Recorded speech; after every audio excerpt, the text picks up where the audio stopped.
नमस्कार। राष्ट्र, राष्ट्रियता, सभ्यता र संस्कारको संगम वाग्मती टेलिभिजनको समाचारमा स्वागत छ। म रेखा श्रेष्ठ। प्रारम्भमा मुख्य समाचार। नेपाली संस्कृति र सम्पदालाई अन्तर्राष्ट्रिय स्तरमा प्रचार प्रसार गरी पर्यटन प्रवर्धन गर्नुपर्नेमा प्रधानमन्त्री देउवाको जोड। संरक्षण र सम्वर्धन राज्यको दायित्व भएको पर्यटन मन्त्रीको जिकिर। संवेदनशीलता बढी भएकाले काठमाडौँ उपत्यकाको सुरक्षा संघीय प्रहरीलाई दिनुपर्ने गृहमन्त्री खाँडको स्पष्टोक्ति। अन्तर्राष्ट्रिय परिदृश्य बदलिरहेको र सुरक्षा संवेदनशीलता बढेको जिकिर।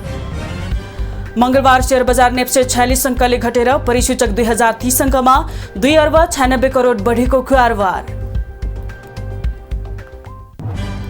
सुडानका लागि संयुक्त राष्ट्र संघद्वारा मानवीय सहायताको अपील। दक्षिण सुडानका लागि तत्काल कम्तीमा पनि 40 करोड अमेरिकी डलर बराबरको सहायता जरुरी। र महिला फुटबल कप्तान रेणुका नगरकोटीले साफ च्याम्पियनसिप गुमाउने। भदौ 13 देखि 25 सम्म नेपालमा 6औं संस्करणको साफ आयोजना हुँदै।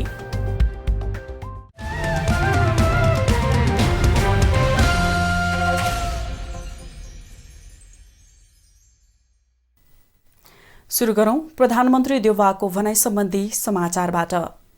प्रधानमन्त्री शेरबहादुर देउवाले नेपालको संस्कृति र सम्पदालाई अन्तर्राष्ट्रिय स्तरमा प्रचार प्रसार गरी पर्यटन प्रवर्धन गर्नुपर्ने बताउनु भएको छ। मंगलबार काठमाडौँमा आयोजित नेपाल संगीत तथा नाट्य प्रज्ञा प्रतिष्ठानको 12औं प्राज्ञ सभा समुद्घाटन समारोहलाई सम्बोधन गर्दै प्रधानमन्त्री देउवाले देशको संस्कृति र सम्पदालाई अन्तर्राष्ट्रिय स्तरमा प्रचार प्रसार गर्नुपर्ने बताउनु भएको हो। उहाँले अन्तर्राष्ट्रिय स्तरमा प्रचार गर्न सकेमा नेपालको विशिष्ट पहिचान स्थापित हुनुका साथै पर्यटन प्रवर्धन हुने बताउनुभयो।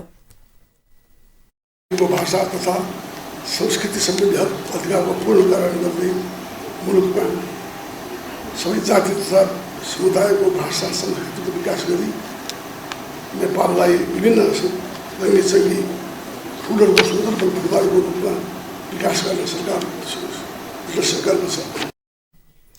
प्रधानमन्त्री देउवाले लोकतन्त्रको स्थापना र सम्वर्धनमा कलाकार र साहित्यकारहरूको अमूल्य योगदान रहेको बताउनुभयो। कलाकारहरूको प्रतिभालाई राष्ट्रिय हितमा परिचालन गर्नका लागि जोड दिनुपर्ने उहाँको भनाइ थियो। कला संस्कृतिको संरक्षण र प्रवर्धनमा सरकारले आवश्यक सहयोग गर्ने उहाँले बताउनुभयो। सरकारले समन्वय बनाउँदै उनीहरूको प्रतिभालाई राष्ट्रिय हितमा अधिकतम मात्रामा पुर्याउनु परिचालन गर्ने यस प्रतिष्ठानले विशेष जोड दिन आवश्यक छ। कला संस्कृति संरक्षण र प्रवर्धनको क्षेत्रमा प्रतिष्ठानले अगाडि बढाएका संरचनात्मक कार्यलाई कार्यान्वयन सरकारले आवश्यक सहयोग उपलब्ध गराउने कुरामा आश्वासन दिन चाहन्छु।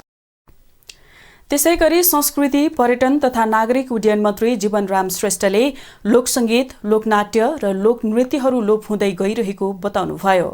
संरक्षण र सम्वर्धन गर्नु राज्यको दायित्व भएको मन्त्री श्रेष्ठको भनाइ थियो। वास्तवमा सच्चा कलाले मानिसलाई बाँच्न सिकाउँछ। हाम्रा कतिपय लोक सङ्गीत, लोकनाट्य, लोकनृत्य लोप भइसकेका छन्। कतिपय क्रमशः लोप हुँदै गइरहेको अवस्था छन्। यिनको संरक्षण र सम्वर्धन गर्नु हाम्रो एक महत्त्वपूर्ण अभिभार हो। मन्त्री श्रेष्ठले लोकसंगीत, नाट्य र नृत्यको दीर्घ साधकहरूको सम्मान गर्दै भावी पुस्ताको सहभागिता बढाउँदै लैजानु आवश्यक रहेको बताउनुभयो।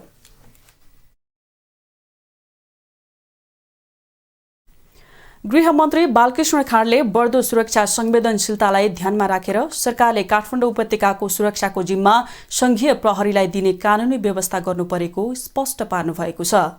मंगलबार प्रतिनिधि सभा अन्तर्गतको राज्य व्यवस्था तथा सुशासन समितिको बैठकमा नेपाल प्रहरी र प्रदेश प्रहरी ऐन 2076लाई संशोधन गर्न बनेको विधेयकमाथि सांसदहरूले उठाएका जिज्ञासाको जवाफ दिने क्रममा मन्त्री खाँडले यस्तो भनाइ राख्नु भएको हो।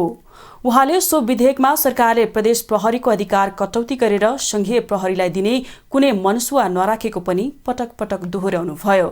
राजधानी काठमाडौँमा दैनिक जस्तो सुरक्षा संवेदनशीलताका घटना बढ्दै गइरहेको उल्लेख गर्दै मन्त्री खाँडले यस्ता घटनामा नागरिकको सुरक्षाका लागि पनि प्रहरी परिचालन बढाउनु पर्ने बाध्यात्मक अवस्थामा सरकार रहेको स्मरण गराउनुभयो। जुन यो विधेयक ल्याएको छ यो राजधानीको सुरक्षा संवेदनशीलतालाई ध्यानमा राखेर ल्याइएको हो र यसमा चाहिँ नि प्रदेशको या प्रदेश प्रहरीको अधिकार कटौती गर्ने यो चाहिँ नि मनसुबै होइन। बैठकमा बोल्दै सत्तारूढ माओवादी केन्द्रकी सांसद यशोदा गुरुङ सुवेदीले भने सरकारले संहिताको मर्म विपरीत प्रदेश प्रहरीको अधिकार कटौती हुने गरी सो विधेयक ल्याएको भन्दै असन्तुष्टि व्यक्त गर्नुभएको थियो। उहाँले राजधानी काठमाडौँको सुरक्षा व्यवस्थाका लागि विद्यमान कानूनी व्यवस्था नै पर्याप्त रहेको जिकिर समेत गर्नुभयो। अहिले जे छ त्यही चाहिँ पर्याप्त छ। नेपाल सरकारले तोकिदिएमा उपत्यकाका धेरै अनुसन्धान र सुरक्षाका काम नेपाल प्रहरीले गर्न सक्छ। सुवेदीले सरकारले प्रदेश प्रहरीको अधिकार कटौती गर्न नमिल्ने व्यवस्था संविधानमै उल्लेख गरिएको पनि बताउनुभयो। प्रमुख प्रतिपक्षी दल नेकपा एमालेका सांसद खगराज अधिकारीले अध्यागमन विभागको सुरक्षामा लापरवाही नगर्न सरकारलाई सचेत गराउनुभयो। उहाँले संघ, प्रदेश र स्थानीय तहको सहकार्यमै सबै काम गर्नुपर्ने भएकाले काठमाडौँ उपत्यकाको सुरक्षाको जिम्मा संघीय प्रहरीलाई दिने कानूनी प्रबन्ध गर्दा गलत नहुने धारणा समेत राख्नुभयो। अनि त्यसपछि स्थानीय त होइन, त्यसमा सहमति, सहकार्य र सहअस्तित्वका 3 फन्डामेन्टल प्रिन्सिपलका आधारमा हामीले संविधान बनाएको हुनाले यो केन्द्रको चासोभित्र पर्छ। सेक्युरिटी त प्रदेशको अधिकार खोज्नेभित्र पर्दैन, हाम्रो संविधानको दायराभित्रै पर्छ, संविधान संहितासँगै सम्बन्धित पर्छ। सांसद अधिकारीले बदलिदो अन्तर्राष्ट्रिय परिवेशसँगै राजधानी काठमाडौँको सुरक्षा संवेदनशीलता बढ्दै गएको पनि उल्लेख गर्नुभयो।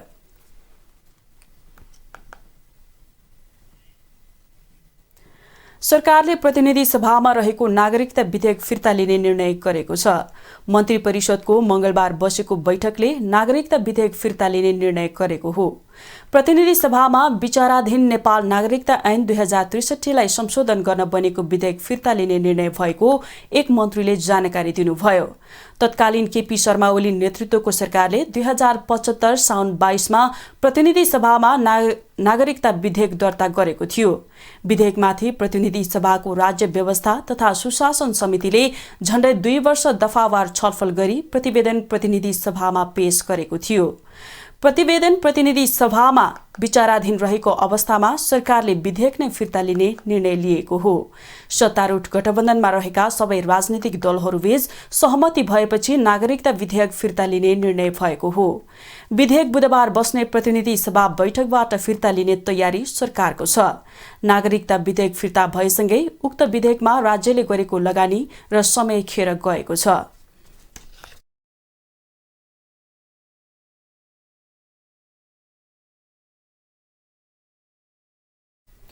रामेछापबाट काठमाडौँका लागि छुटेको बस दुर्घटना हुँदा ज्यान गुमाउनेको संख्या 13 जना पुगेको छ। 9 जनाको घटनास्थलमा र 4 जनाको धुलीखेल अस्पतालमा उपचारका क्रममा ज्यान गएको प्रहरीले जनाएको छ। ज्यान गुमाउनेहरूमध्ये अहिलेसम्म 9 जनाको मात्रै परिचय खुलिएको छ। सुनापति गाउँपालिका 5 रामेछापका ठुलो तामाङ, सञ्जु आलेमगर, विपना तामाङ र खटबहादुर तामाङ, सुनापति गाउँपालिका 4 की समिता तामाङ, रोशनी गाउँपालिका 4 काभ्रेका कमल तामाङ, 5 खाल नगरपालिका 8 काभ्रेका सुदीप बस्नेत, मण्डन देवपुर 9 काभ्रेका शुभलक्ष्मी मानन्दर र 5 खाल नगरपालिका 5 काभ्रेका कुलबहादुर विकको दुर्घटनामा ज्यान गएको हो। दुर्घटनामा घाइते भएका 20 जनाको धुलीखेल अस्पतालमा उपचार भइरहेको रामेछापका प्रमुख जिल्ला अधिकारी दीपक कुमार पहाडीले जानकारी दिनुभयो। मंगलबार बिहान बा 3 ख 8396 नम्बरको बस रामेछापको सुनापति गाउँपालिका 5 र खाडादेवी गाउँपालिका 1 को सिमानामा दुर्घटना भएको थियो। कारण नखुले पनि ब्रेक फेल भएर दुर्घटना भएको प्रारम्भिक अनुमान गरिएको छ। दुर्घटना भएको गाडी हिजो पनि ब्रेक फेल भएर विभिन्न समस्या देखिएको थियो। राम्ररी मर्मत नगरी चलाएकाले दुर्घटना भएको सुनापति गाउँपालिकाका अध्यक्ष ठुला कान्छा तामाङले जानकारी दिनुभयो।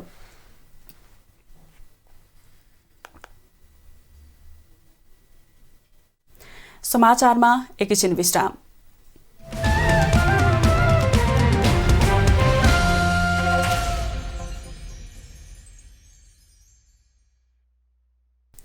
हामी समाचारको निरन्तरतामा छौं। अब बाँकी समाचार। पछिल्लो 24 घण्टामा थप 90 जनामा कोरोना भाइरस संक्रमण पुष्टि भएको छ। स्वास्थ्य तथा जनसंख्या मन्त्रालयका अनुसार 1944 जनाको पीसीआर परीक्षणमा 73 जना र 1168 जनाको एन्टिजेन परीक्षणमा 17 जना गरी 90 जनामा संक्रमण पुष्टि भएको हो। यो सँगै कोरोना भाइरसको सक्रिय संक्रमितको संख्या 401 पुगेको छ, जसमध्ये 379 जना होम आइसोलेसनमा रहेका छन् भने 2 जना संस्थागत आइसोलेसन र 2 जना आइसियुमा छन्। यस्तै 1 जनाको भेन्टिलेटरमा राखेर उपचार भइरहेको मन्त्रालयले जनाएको छ। पछिल्लो 24 घण्टामा 20 जना संक्रमण मुक्त भएका छन्। मंगलबार थपिएसँगै नेपालमा कोरोना संक्रमितको कुल संख्या 11,20,444 पुगेको छ। नेपालमा मृत्यु हुनेको संख्या 11,952 पुगेको छ भने 9,67,555 जना संक्रमण मुक्त भएका छन्।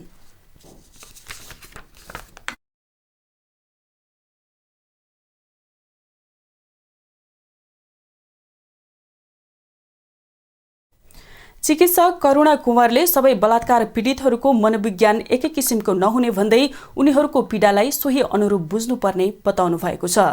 मंगलबार प्रतिनिधि सभा अन्तर्गतको कानून, न्याय तथा मानवाधिकार समितिको बैठकमा बोल्नुहुँदै चिकित्सक कुँवरले बलात्कार पीडितहरूको मनोविज्ञान फरक फरक खालको हुने भएकाले उनीहरूको पीडालाई सोही अनुरूप बुझ्नुपर्ने बताउनु भएको हो। उहाँले घटना भएको समयमा जस्तो लक्षणहरू देखा पर्छ 20 वर्षपछिसम्म पनि त्यस्तै खालको लक्षणहरू देखा परिरहने सम्भावना रहने बताउनुभयो। उहाँले हिंसामा परेकाहरूलाई शारीरिक र मानसिक दुवै रूपमा लक्षणहरू देखा पर्ने बताउनुभयो।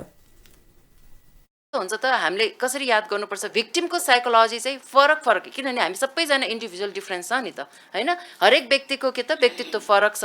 सो त्यस अनुसार पनि के हुन्छ त उसको चाहिँ सिम्पटम्सहरू चाहिँ आइरहेको हुन्छ। बैठकमा बोल्दै डाक्टर सरोज ओझाले विद्यालयदेखि नै बलात्कारको सम्बन्धमा शिक्षा दिनुपर्ने बताउनुभयो। उहाँले 18 वर्षभन्दा मुनि बलात्कार तथा यौनजन्य हिंसा सम्बन्धी शिक्षा दिएमा यस्तो घटनाहरूको न्यूनीकरण हुने उहाँको भनाइ थियो। माइन्डको डेभलपमेन्टको टाइममा हामीले एजुकेसनमा यो बारेमा किन हामीले त्यो नगर्ने, मलाई त्यो एउटा चाहिँ हजुरहरूसँग चाहिँ हजुरहरूको तर्फबाट यो कुरा जानुपर्छ जस्तो लाग्छ। सुरुमै मान्छेले बुझ्यो भने, बच्चाहरूले बुझ्यो भने यो रेप भयो भने यस्तो भयो भने बुझ्यो भने प्रोबाब्ली यस चिजमा पनि हामी अवेरनेस हुन सक्छ जस्तो लाग्छ। चिकित्सक सृजना कुँवरले यौन हिंसाका घटना परिवार तथा आफन्तहरू भित्रैबाट बढी हुने गरेको बताउनुभयो। उहाँले आफूहरूले हेरेको केसहरूमध्ये 1% घटना मात्र अपरिचित मान्छेले गरेको पाइएको उल्लेख गर्नुभयो। बलात्कारको घटनामा हदम्याद राख्न नहुने चिकित्सक कुँवरको भनाइ थियो। हदम्याद राखेर चाहिँ वी आर झन् कन्स्ट्रिक्टिङ, यसै त रिपोर्टिङ अन्डर रिपोर्टिङ छ। हामीले हदम्याद राख्यो भने चाहिँ अझै पनि यसलाई हामीलाई कन्स्ट्रिक्ट गरेको चाहिँ जस्तो मलाई लाग्छ। चिकित्सक विपिन थापाले कुनै पनि शिक्षाले बलात्कारको विषयमा नबुझाएको बताउनुभयो। उहाँले बलात्कार तथा यौनजन्य हिंसाका घटनाहरूमा महिलाहरूलाई नै दोषी देखाइने गरिएको भन्दै मानिसहरूको दृष्टिकोणमा परिवर्तन आउनुपर्ने धारणा राख्नुभयो। हुनुमा जहिले पनि फिमेललाई नै अब हामीले देखिराख्ने बच्चीको नै मिस्टेक हुन्छ, या भनौँ अलिकति अडल्ट कसैले रिपोर्ट गर्यो भने, कसैले सेयर गर्यो भने यसको चरित्र खत्तम होला, यत्तिकै त कसैले पनि गर्दैन नि त हैन। सुरुमै हाम्रो त्यो जजमेन्टल एटिट्युड अगाडि नै आइसक्छ के। समितिले यौन हिंसा विरुद्धका केही ऐनलाई संशोधन गर्ने विधेयक 2079 माथि छलफल गरिरहेको छ। सोही सम्बन्धमा मंगलबारको बैठकमा मनोसामाजिक विज्ञ तथा चिकित्सकहरूसँग छलफल गरिएको हो।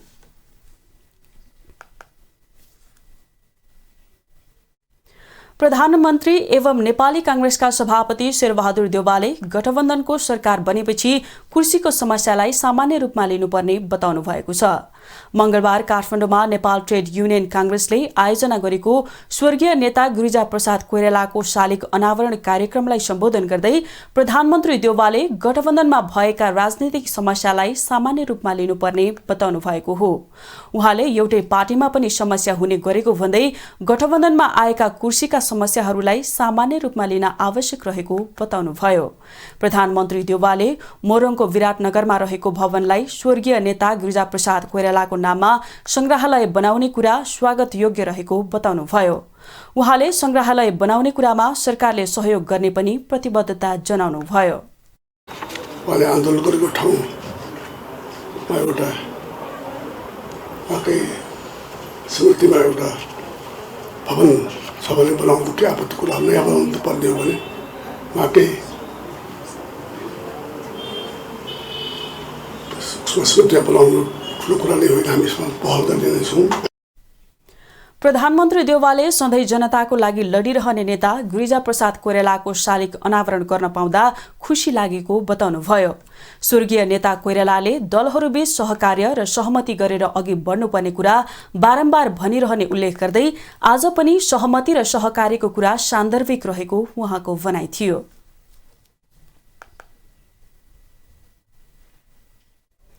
अर्थमन्त्री जनार्दन शर्माको बर्खास्तीको माग गर्दै प्रमुख प्रतिपक्षी नेकपा एमालेको भातृ संगठन युवा संघले हनुमान स्थानमा विरोध प्रदर्शन गरेको छ। मंगलबार दिउँसो जुलुससहित पुगेका युवा संघ कार्यकर्ताहरूले सिंहदरबार नजिक रहेको हनुमान स्थानमा भेला भएर प्रदर्शन गरेका हुन्। प्रदर्शनमा सहभागीहरूले सीसीटीभी फुटेज खाने अर्थपूर्ण मुसा जनार्दनकी धनार्जन जुगा कालोमन देश डुबाउने मै हो भन लगायतका नारा लेखिएका प्लेकार्ड बोकेका थिए।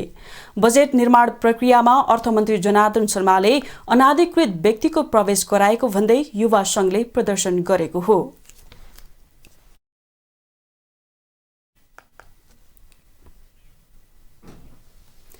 राष्ट्रिय योजना आयोगका पूर्व उपाध्यक्षहरूले बजेट निर्माणको क्रममा अनियमितता भएको विषयमा अर्थमन्त्री जनार्दन शर्मामाथि छानबिन गर्न माग गरेका छन्। आयोगका 6 जना पूर्व उपाध्यक्षहरू पृथ्वीराज लिगल, डाक्टर जगदीश चन्द्र Pokharel, doctor Yuvraj Khatiwada, doctor Dinesh Chandra Devkota, doctor Govindraj Pokharel र डाक्टर पुष्पा कण्डेले संयुक्त विज्ञप्ति निकालेर बिग्रदो अर्थतन्त्रलाई सुधार गर्नुको साटो बजेट निर्माणमै खेलवाड गर्नु गम्भीर धोका भएको भन्दै छानबिन गर्न माग गर्नुभएको हो। संकटोन्मुख परिस्थितिको सामना गर्न सरकार खास योजनाका साथ अघि बढ्न नसकेको ठहर गर्दै पूर्व उपाध्यक्षहरूले बजेट निर्माणमा अनुशासनहीन क्रियाकलाप भएको लगायतका घटनाक्रमले नेपालको अर्थतन्त्र झनै समस्यामा थप्ने विज्ञप्तिमा उल्लेख छ।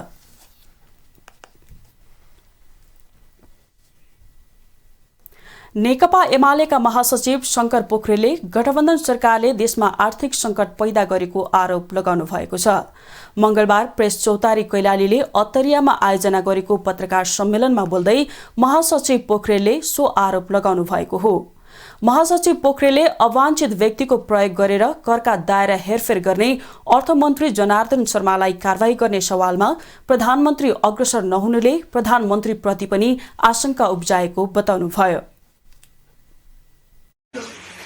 नीतिगत भ्रष्टाचार, खुलेआम नीतिगत भ्रष्टाचार, करका दरहरूमा हेरफेर गर्ने कुरामा चाहिँ अवांछित व्यक्तिको प्रयोग, यो तहसम्मको गतिविधि हुँदाखेरि पनि प्रधानमन्त्री चुप लागेर बस्ने भन्ने कुरा चाहिँ यस्तो प्रधानमन्त्री समेत मिलो मतमा छन् भन्ने कुराको आशंका बढाएको छ। यदि यो कुरा होइन भन्ने कुरा प्रधानमन्त्रीले प्रमाणित गर्नु छ भने अविलम्ब चाहिँ अर्थमन्त्रीलाई छानबिन गरी कारवाही गर्नु जरुरी छ भन्ने कुरा। एमाले नेतृत्वको सरकारलाई विस्थापित गरेपछि मुलुकले दुष्परिणाम बेहोरिरहेको उहाँको भनाइ छ। उहाँले शेरबहादुर देउवा नेतृत्वको वर्तमान सरकारले एमाले नेतृत्वको अघिल्लो सरकारको पालामा भन्दा झण्डै दोब्बरले मूल्य वृद्धि गरेको आरोप समेत लगाउनुभयो।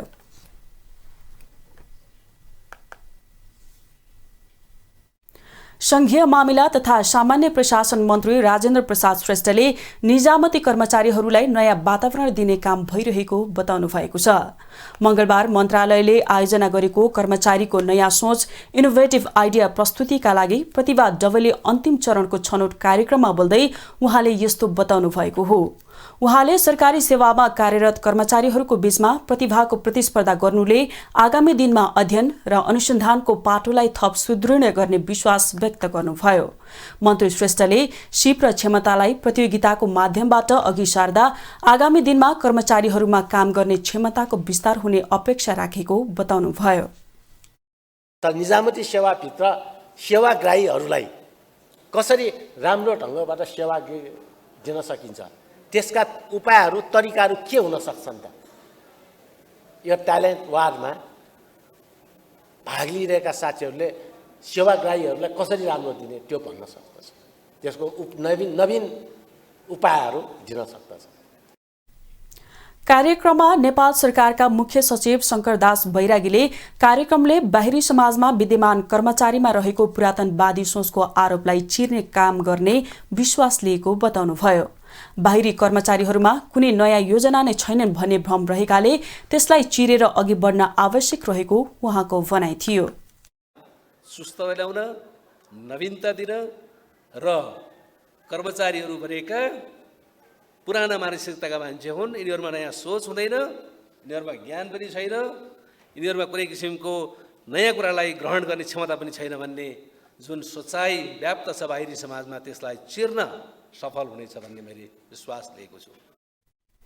मुख्य सचिव बैरागीले प्रतिभाको कदर, सम्मान र प्रतिभाको उचित वातावरण सृजना गरेर प्रस्फुटन हुने मौका दिने हो भने निजामती सेवाले फड्को मार्ने दावी गर्नुभयो।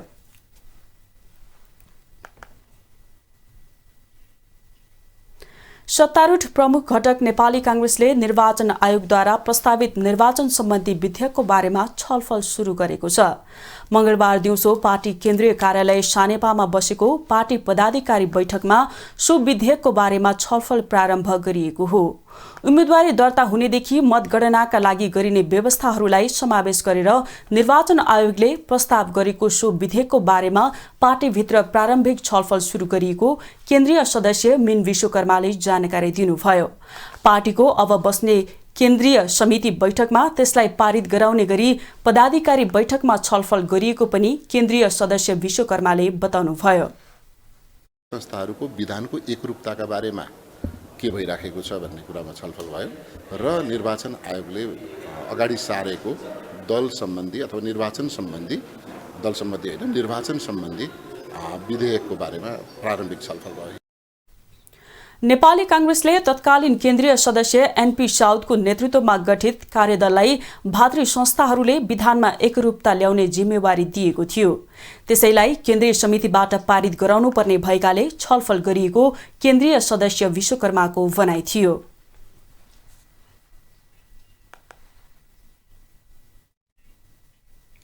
समाचारमा एकैछिन विश्राम।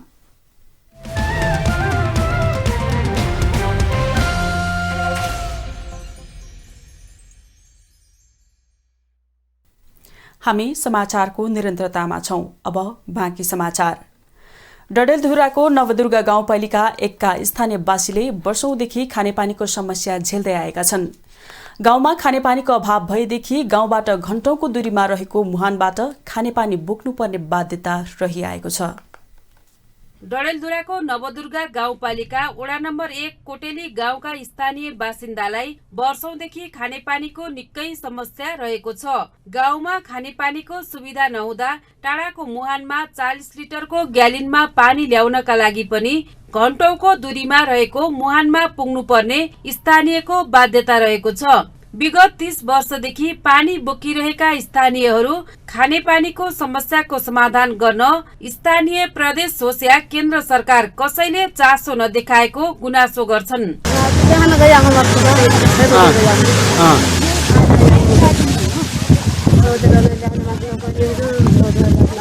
कति वर्षबाट भयो 32 वर्ष यो मेरो बिहा अरे कति वर्ष दुःख भयो त भन्न अगाडि म जान्दिनँ। खानेपानीको पारे दूरबाट ल्याउन 1-2 घण्टाबाट पिठिन 50-60 लिटर ड्राम बोकेर ल्याउन।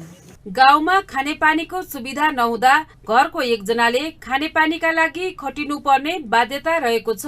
खानेपानीका लागि कोटेली 1 का स्थानीय बासिन्दाले वर्षेनी भौतारिनु परेको छ। गाउँमा खानेपानीको अभाव हुँदा यहाँका महिलाहरूले बढी समस्या भोग्नु परेको छ। निर्वाचनका बेला सबै नेताले गाउँमा खानेपानी पुर्याउने आश्वासन दिए पनि पहल कतैबाट नभएको स्थानीय बासिन्दाको भनाइ छ।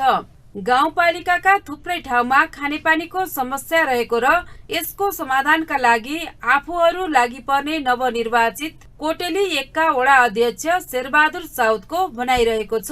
म चाहिँ यो खानेपानीका लागि संघीय सरकार, प्रदेश सरकार, यो वडा पालिका सरकारबाट सम्भव छैन यो खानेपानीबाट जनतालाई मुक्त गर्नका लागि। यसका लागि प्रदेश सरकार, संघीय सरकार मार्फत म आफ्नो 5 वर्षको कार्यकालमा एक घर एक धारा बनाउने मेरो उद्देश्य हो। गाउँमा पानी नहुँदा शौचालय समेत प्रयोगविहीन छन्। स्थानीयहरू खुला रूपमा दिशा पिसाब गर्न बाध्य छन्। खानेपानीको समस्याका कारण बालबालिकालाई समयमै विद्यालय पठाउन र सरसफाई गर्न समेत गाह्रो भएको छ भने गाई भैँसीका लागि समेत पानी बोकेर पानी जोहो गर्नुपर्ने बाध्यता रहिआएको छ। यस्तो बाध्यताको अन्त्य गर्न स्थानीय सरकारले समयमै पहल गर्नुपर्ने आवश्यकता देखिन्छ। बागमती समाचारका लागि डडेलधुराबाट विकास जैरूको रिपोर्ट। डडेलधुराको नवदुर्गा गाउँपालिका वडा नम्बर 1 कोटेली। अब आर्थिक समाचार।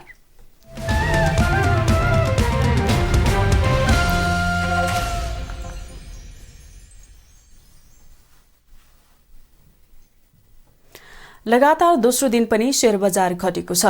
शेयर बजार नेप्से मंगलबार दिनभर तलमाथि हुँदै बन्द हुने बेलामा 46.08 अङ्कले घटेर परिसूचक 2030.59 बिन्दुमा झरेको छ। सबै समूहको शेयर घटेर बजार राताम्य देखिएको छ।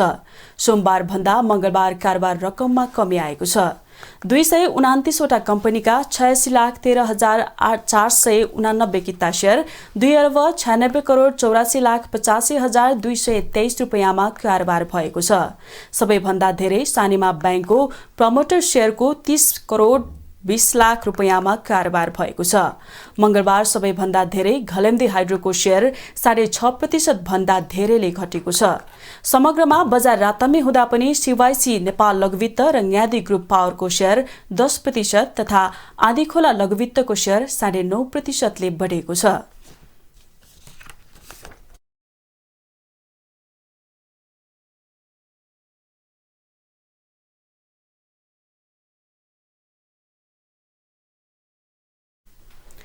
नेपाल आयल निगमले पेट्रोलियम पदार्थको मूल्य वृद्धि गरेको छ। निगमले सोमबार राति 12 बजेदेखि लागू हुने गरी पेट्रोलमा प्रति लिटर 2, डिजेल मट्टीतेलमा प्रति लिटर 9 र हवाई इन्धन आन्तरिकतर्फ प्रति लिटर 5 रुपैयाँ वृद्धि गरेको हो। मूल्य बढेसँगै पेट्रोल अब प्रति लिटर 181, डिजेल मट्टीतेल 172 र हवाई इन्धन आन्तरिकको मूल्य प्रति लिटर 190 रुपैयाँ पुगेको छ। हवाई इन्धन बाह्य र खाना पकाउने एलपी ग्यासको मूल्य यथावत राखेको निगमको विज्ञप्तिमा उल्लेख छ। नेपाल आयल निगमले इन्धनको खपत कम गर्नका लागि सरकारलाई विभिन्न 10 बुँदे प्रस्ताव पठाएको छ।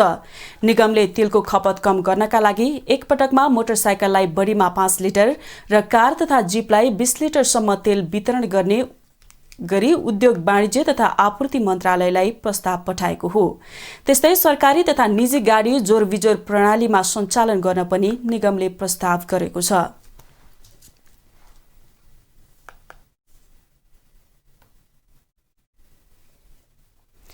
अब अन्तर्राष्ट्रिय समाचार।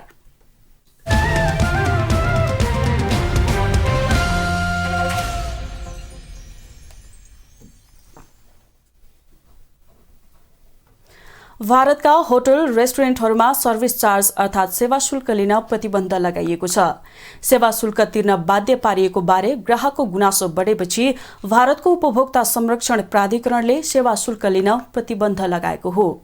भारतमा होटल रेस्टुरेन्टहरूले सेवा शुल्कको नाममा ग्राहकको बिलमा 5 देखि 15% रकम थप्ने गरेका छन्। अब मूल्य सूची बाहेक अतिरिक्त रकम जोड्न नपाइने व्यवस्था भएको बीबीसीले जनाएको छ। प्राधिकरणले जारी गरेको नयाँ आचार संहितामा अब होटल रेस्टुरेन्टहरूमा प्रवेश गर्दा वा सेवा लिँदा ग्राहकको सहमति बिना अतिरिक्त शुल्क तथा टिप्स लिन पनि रोक लगाइएको छ। यसअघि सन् 2017 मई होटल रेस्टुरेन्टहरूमा ग्राहकले सरकारी कर सहित मेनु कार्डमा उल्लेख भएको रकम बाहेक अरू शुल्क तिर्न नपर्ने व्यवस्था गरेको थियो। तर अहिले पनि सबैजसो होटल रेस्टुरेन्टहरूमा सर्भिस चार्जको नाममा अतिरिक्त शुल्क जोडिने गरेको छ। यस्तै प्राधिकरणले होटल रेस्टुरेन्टहरूलाई आफ्ना कर्मचारीलाई उचित पारिश्रमिक दिन पनि भनेको छ।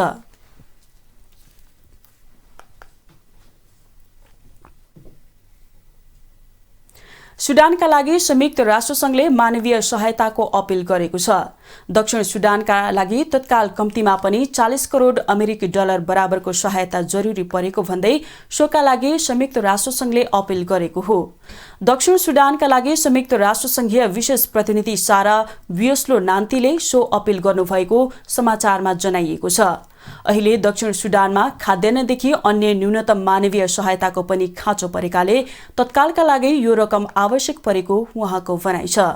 अन्य सहायताका लागि अतिरिक्त अहिले नै यहाँका महिला तथा बालबालिकालाई खाद्यान्नको आवश्यकता छ र उनीहरूलाई अझ बढी त पोषणको पनि जरुरत रहेको छ। आवश्यक पोषण र खाद्यान्नको अभावमा यहाँका बालबालिका कुपोषणको शिकार भइरहेका र कतिपय स्थानमा नागरिकले खाद्यान्न र औषधि जस्तो आधारभूत आवश्यकता नै पाउन नसकेको भन्दै यसअघिदेखि नै संयुक्त राष्ट्रसंघले दक्षिण सुडानका लागि सहायताको जरुरत परेको बताउँदै आएको थियो।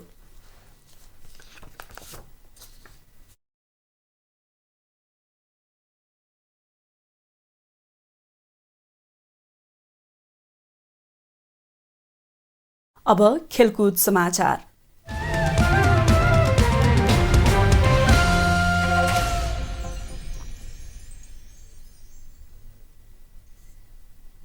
नेपालले क्यानाडाको राष्ट्रिय क्रिकेट टोलीसँग आज पहिलो एकदिवसीय श्रृंखला खेल्दैछ। खेल किङ सिटीमा बेलुका पौने 9 बजे सुरु हुनेछ।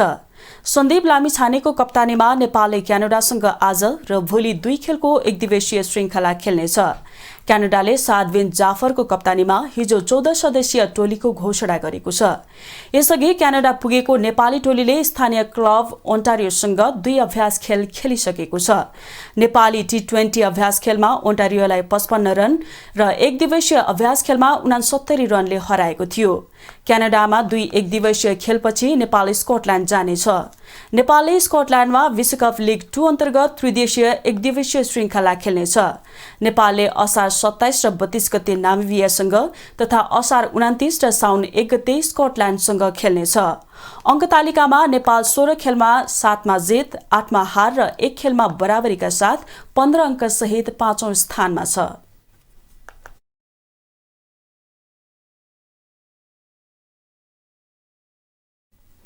नेपाली महिला फुटबल टिमकी कप्तान रेणुका नगरकोटीले घरेलु मैदानमा आयोजना हुन लागेको साफ च्याम्पियनशिप गुमाउने भएकी छिन्।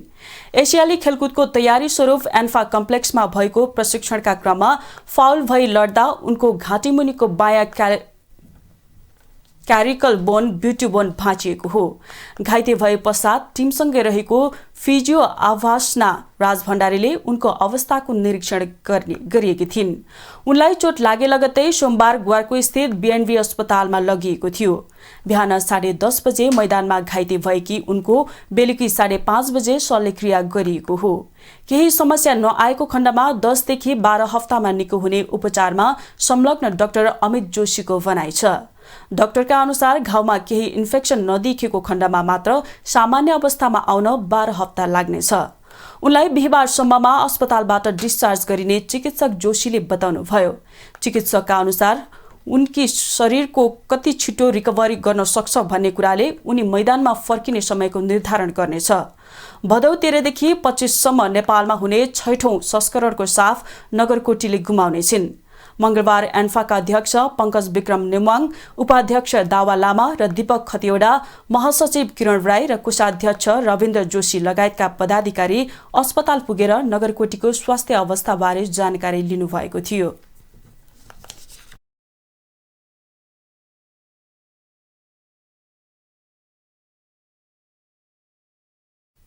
न्युजिल्यान्ड क्रिकेटले महिला र पुरुष दुवै टिमका खेलाडीलाई समान पारिश्रमिक दिने भएको छ। न्युजिल्यान्डको महिला र पुरुष दुवै टिमलाई 5 वर्षसम्मका लागि समान तलब र म्याच फीको व्यवस्था गरिएको छ।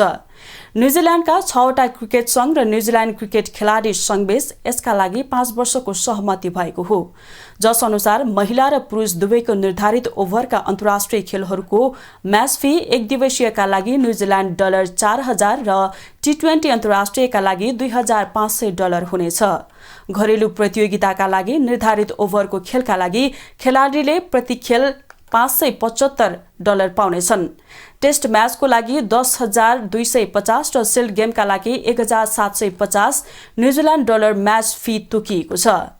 नयाँ सम्झौता पश्चात उच्च वरीयताका खेलाडीले प्रति वर्ष $1,63,246 पाउनेछन्। नव वरीयतामा रहेकाले $1,48,946, 17 वरीयतामा रहेकाले $1,42,346 पाउने गरी सम्झौता भएको छ। पारिश्रमिक एउटै हुनाले महिला क्रिकेटरलाई निकै ठूलो हौसला मिलेको न्युजिल्यान्ड महिला क्रिकेट टिमकी कप्तान सोफी डिभाइनको भनाइ छ।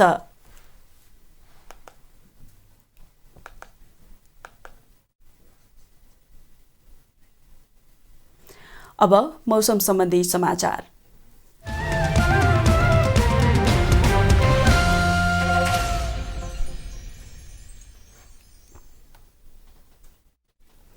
आज राति देशभर आंशिकदेखि सामान्य बदली रहनेछ। प्रदेश नम्बर 1 कर्णाली र सुदूरपश्चिम प्रदेशका धेरै स्थानहरूमा र बाँकी प्रदेशका केही स्थानहरूमा हल्कादेखि मध्यम वर्षाको सम्भावना रहेको छ। सुदूरपश्चिम प्रदेश र कर्णाली प्रदेशका 1-2 स्थानहरूमा भारी वर्षाको समेत सम्भावना रहेको छ।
समाचारको अन्त्यमा पुनः मुख्य समाचार।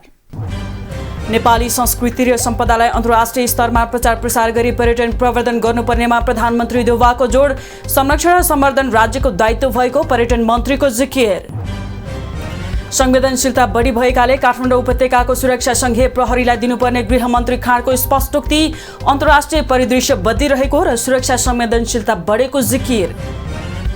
मंगलबार शेयर बजार नेप्से 46 अङ्कले घटेर परिसूचक 2030 अङ्कमा 2 अर्ब 96 करोड बढेको कारोबार।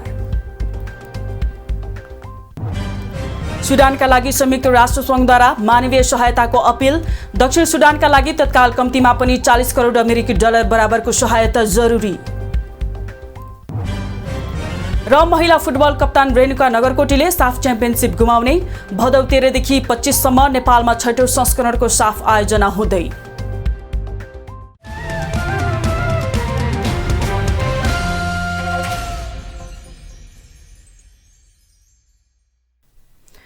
राष्ट्र, राष्ट्रियता, सभ्यता र संस्कार संरक्षणमा समर्पित वाग्मती टेलिभिजनमा प्रसारण भइरहेको समाचार अहिलेलाई यति नै। हेर्दै रहनुहोला वाग्मती टेलिभिजन। नमस्कार।